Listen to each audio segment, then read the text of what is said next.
Hey guys, this is the second part of the interview with Anish.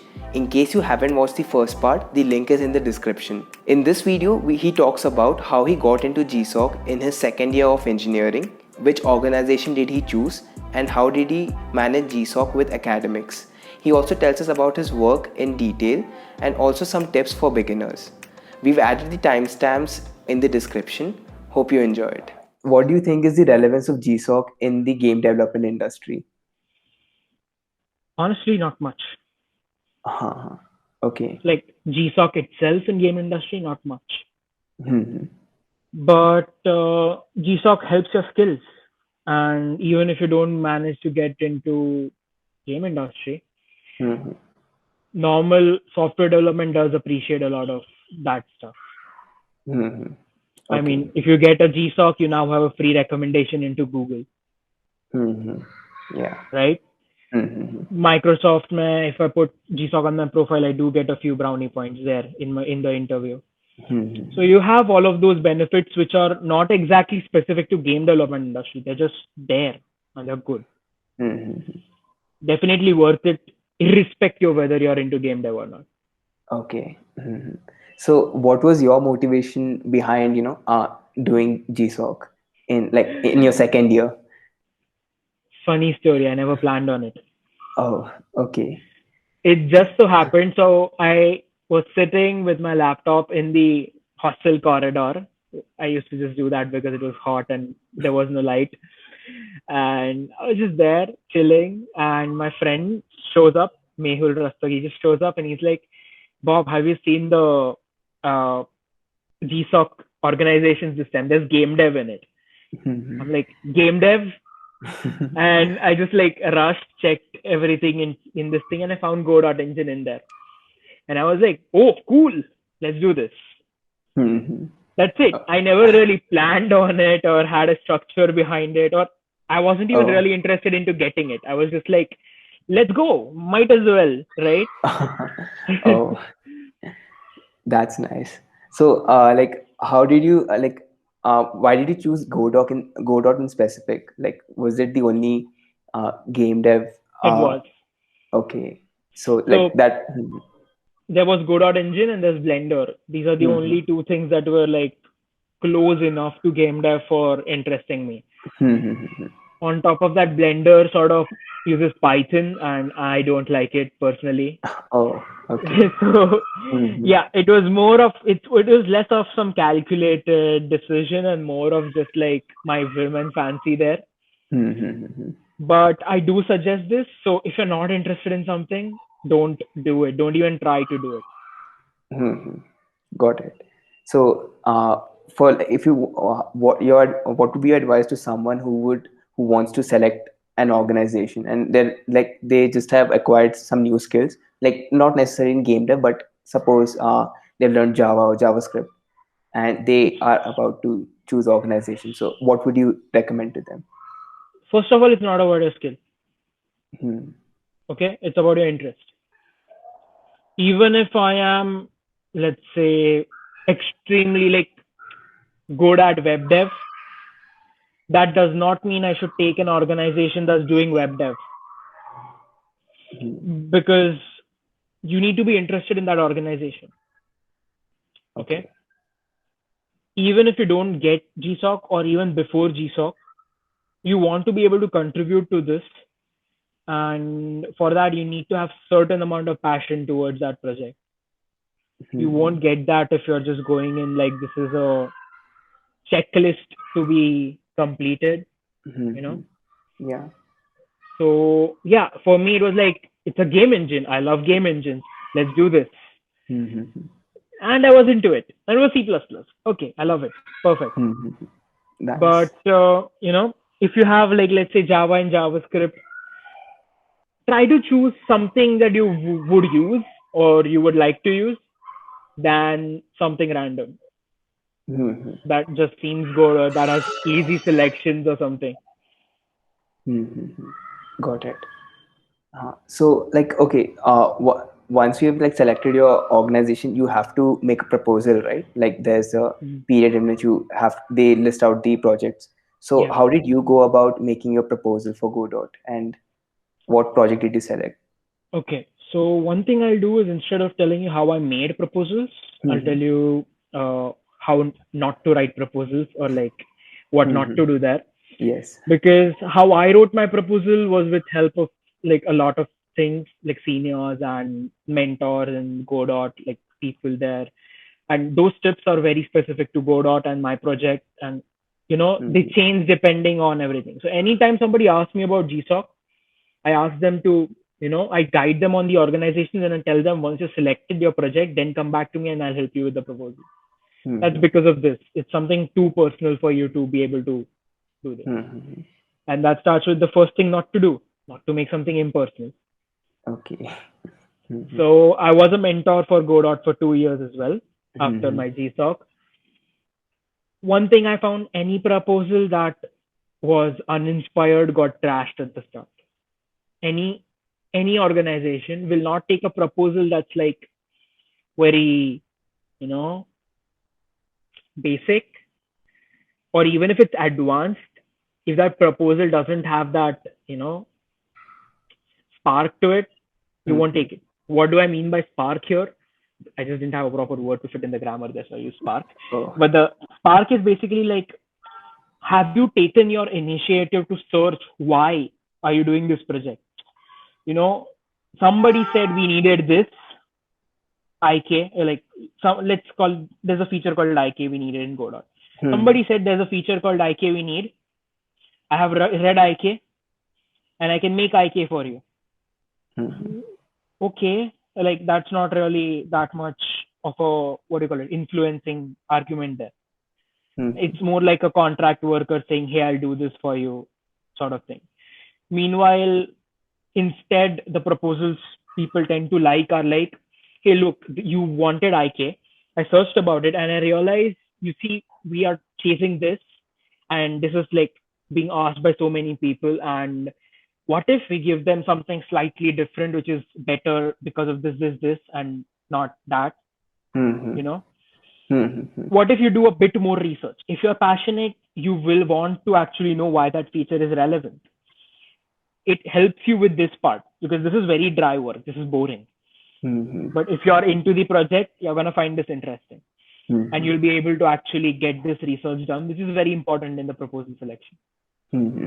So basically, being active in the community, if you're active in for a long period of time, you get to know what kind of projects would be required and Yeah. what would actually be helpful. Yeah. Not long period of time, just Okay. being Okay. active. So, Mm-hmm. I mean, I joined the organization's channels after their name was released. Okay. But what did I do? I saw the project list. I saw there was this video decoder that they wanted. And I said, okay, what is this video decoder? Why do we need this? That's what I asked. Okay. Mm-hmm. I said, like, I'm aiming at GSOC. This is the proposal I'm looking at, but like, why do we need this video decoder? Then, I got all the arguments on why. So I realized there were better ways to do something than what was promised. For one, what they wanted was a plugin that allowed you to do decoding. I said, why don't I just make an API that lets people make their own plugins? Mm-hmm. So when new codecs come in, when new things come in, you don't need to redo this project. You can just add features to this. Mm-hmm. Yeah. So, these are something you catch if you have interaction. These are not some things you will catch if you're just doing very dry, general purpose research. Mm-hmm. Yeah. Got it.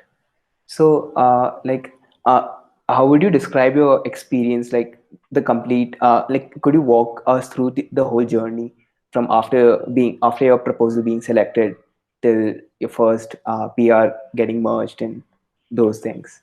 It's the other way around. Your first PR will always Oh, come before your proposal. oh, okay. Uh-huh. Okay. Uh-huh. So let's see the timeline. 12th Feb, if I recall correctly, 12th Feb of that year was when the list came out. I didn't even know about this. 16th Feb, I came to know that Godot was there, and I was like interested. Let's do this. Mm-hmm.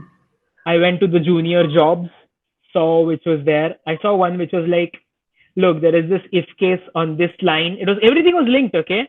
Mm-hmm. As in, the person who wrote the message about how to solve this issue did more work on the writing of how to solve this issue than I did in actually solving that issue. Oh. Mm-hmm. And the reason is simple, because they want to get new people into the community. Mm-hmm. That's how it is. So often contributors who are experienced, I mean, me at the end of the part, or like most people who are very regular, they won't solve easy questions. They'll just write how to solve that and leave it as a junior job. And they're tagged. They're always tagged. Junior job, easy fix, hero required, newbie only, beginners Mm-hmm. Mm-hmm. job, things like that. There's always something or the other in their bug tracker. You need to find that and start with there. So I started there. Copy the if case and paste it 18 times again. There's a table with like the replacement words that I need to replace. Okay. The if was basically this: dot font became dot fnt became dot font, dot text became dot texture. That's it. Okay. And there was a Mm-hmm. table. I just had to copy paste that. Oh. 16th Feb is also the day I made my first PR. Oh. Then I went to another easy one, then another easy one, then another slightly more complicated one, and then I started getting into a bit more complicated things. Because you don't want Mm-hmm. to hog all the junior jobs. You want to leave the others to other juniors coming in. Mm-hmm. And that's how I got into it. So Mm-hmm. after a bit, you're active and people start noticing you, Mm-hmm. at least in small communities. Godot, despite how popular it's getting, the developer community is kind of small. Mm-hmm. So I got noticed, right? So, Mm-hmm. if somebody at that time asked who I was, they would know. Now they would have Mm-hmm. probably forgotten, because I haven't been active since, like, for a long time. Mm-hmm. But yeah, so once they know you, when your, what do you call it, PR is like, your proposal is being reviewed, they're gonna be like, hey, this is Bob's proposal. Mm-hmm. Or in my case, this is Kid's proposal. My nickname was Kid Rugger, so it's like Kid. Mm-hmm. So even our case, like whenever I saw a proposal, it's like, okay, we know this person. I'll shortlist his proposal already. Not shortlist, but like we look at it properly, so that Mm-hmm. we could like take out the spam from this thing Mm-hmm. first. So what you want to do is, if you're active, you're already safe from the spam filter. Okay.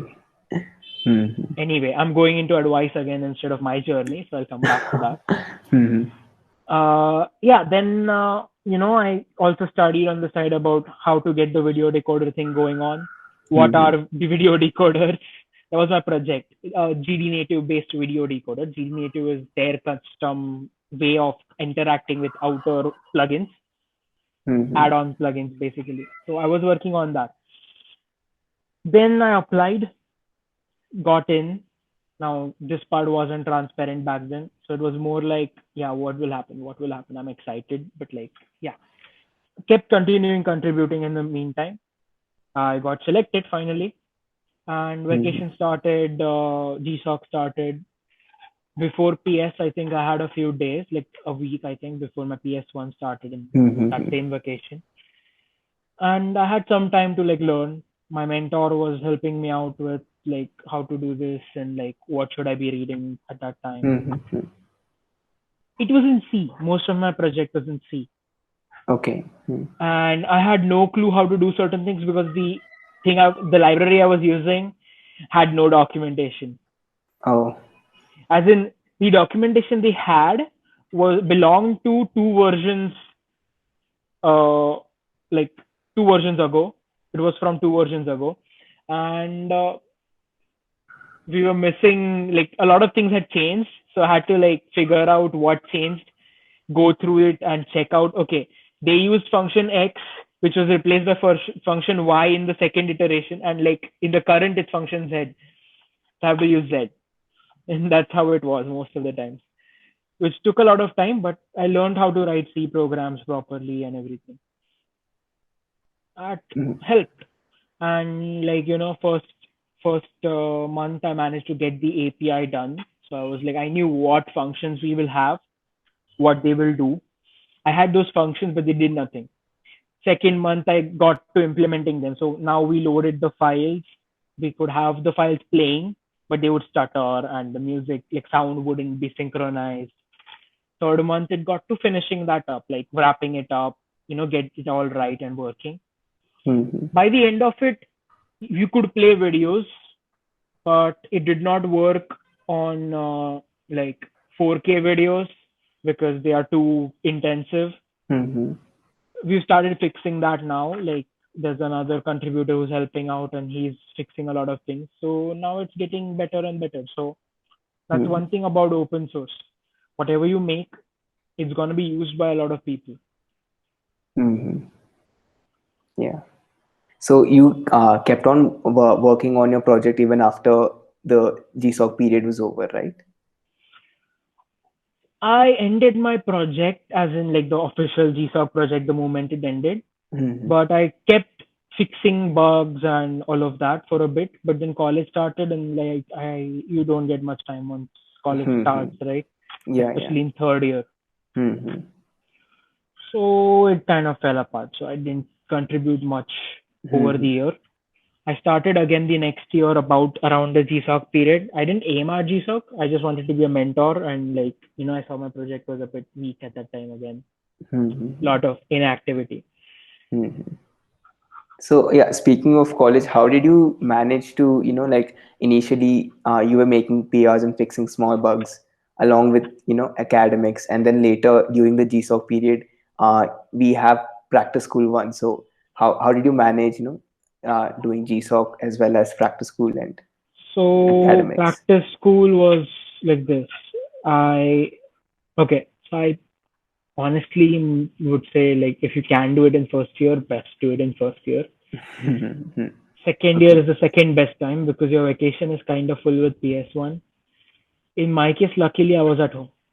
My Mhm. PS was near. Like I was at home. I was traveling up and down every day.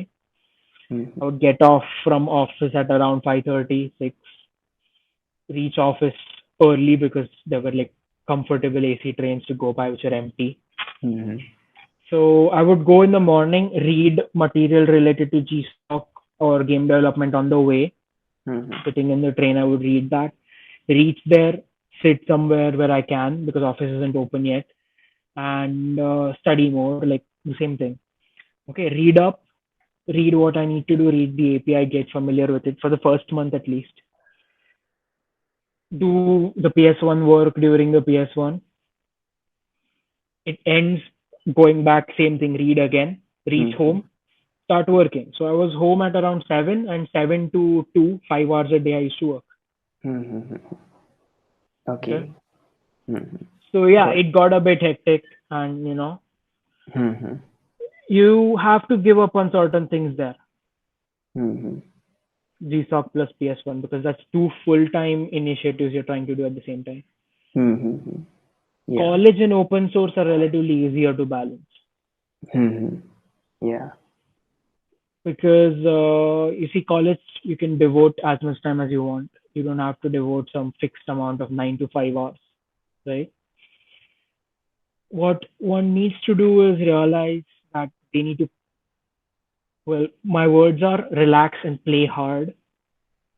Okay. Mhm. What people don't understand is most people, the problem isn't that they don't for study enough. Their problem is they don't relax enough. Okay. I'm not saying that they don't spend time to relax. I'm saying that you don't do the best thing to relax, right? Mhm. I mean, why spend 2 hours or 4 hours on Facebook or Twitter or like just, sitting around scrolling on your phone when you could have instead played your guitar for an hour or played a video game that you love for an hour? Mhm. That gives you the same benefits. You're relaxing, you consume less time to relax now. Mhm. Yeah. Free up some time for doing other things now, right? Mhm. On top of that, I find people sit in front of their books trying to study, but they sit 5 hours, 6 hours looking at a book, kinda reading, but their mind is elsewhere because they're like Mhm. stressed out or tired. Instead of spending 5 hours in front of the book, you could just relax for an hour properly, relax, or like just have a nap. There's nothing wrong with having a nap. Just, sleep 9 hours a day or 10 hours a day if that's what it takes. But if that helps you study focused for 3 hours, you save time again. Yeah. Yeah. So once you start saving time like this, you cut out everything that is suboptimal. You make a lot of free time. And that free time you can use for whatever you want. I'm not saying go do GSOC or get better skills at coding or something. Doesn't have to be. Use that time for clubs. Use that time for departments. Yeah. But point is, make that time. Don't waste it. Got it. So, what advice would you like to give, people who are new to open source contribution and they're just starting to, create a GitHub accounts and that. So, yeah. I'd say even the person who wrote all the code doesn't know all of it. So you don't need to be intimidated looking at the code. A lot of people go like, this is a massive code base. How am I even supposed to start? That's the wrong way to look at it. I mean, I worked on Godot. Like, I have made like 8 PRs, I guess. And as in like in the core machine itself, my project itself had like 3-4 PRs again. And all in all put together, I've spent hours and hours studying Godot code. And I'd say I know nothing in there. Okay. Most of the times it's like, for what purpose do you need to do? And you need to continue from there. You need to fix a bug where the audio, no matter what you load, shows up to be 0 milliseconds in length. You don't need to know what's happening everywhere else. All you need to do is go into that folder called source code, followed by the folder that says audio, followed by that folder that says UI, and just go in there and check what's happening. And if you're doing a beginner's job, even that's probably written for you.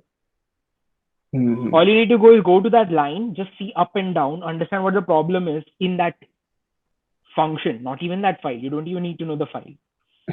And do it. That's it. When I fixed that if case, all I knew was what is happening 3 lines above that if case and 3 lines below that if case. I didn't even know the whole function. So don't don't scare yourself by looking at the whole code. Just see what you need to do. Okay. So like look it as component by component and issues by issues. So. Yeah, task by task. Just okay. Need to know basis. Keep yourself on need to know basis. You don't. Nobody's asking you to do a PhD on your open source project. Yeah. Right. So I think the interview is a bit long. I hope you have some time. So yeah, just like one last question. So like, what advice would you like to give? The future GSOC aspirants. So I think now the applications are open. So people who are applying now, or someone who has seen the list of organizations now, but wants to try it for the next year or something. So what advice would you be giving to them? I'd say the best time to start contributing is yesterday. And second best is today. So no matter what, just start. Okay. Don't keep it for later. They say December is the optimal time. December is the optimal time if you haven't started yet. Okay. If you started this year now, if you start now and you get to that point, I can tell you by that time, probably you would get the GSOC in, unless some very screwed up thing happens. You'll probably get the GSOC thing in. Okay. And you'll also be like very confident about what you're doing, which really helps. So all in all, the idea is, instead of thinking of it like a thing you need to do for a certificate, think of it like something you want to do and go from there. Okay. Yeah, that's really great. So I think, thanks a lot, Anish, for taking out time and helping us know more about open source and game development. So yeah. Sure. So this was the end of the interview. Like and share this video if you found it helpful. Do let us know your thoughts in the comments and subscribe to us for more content.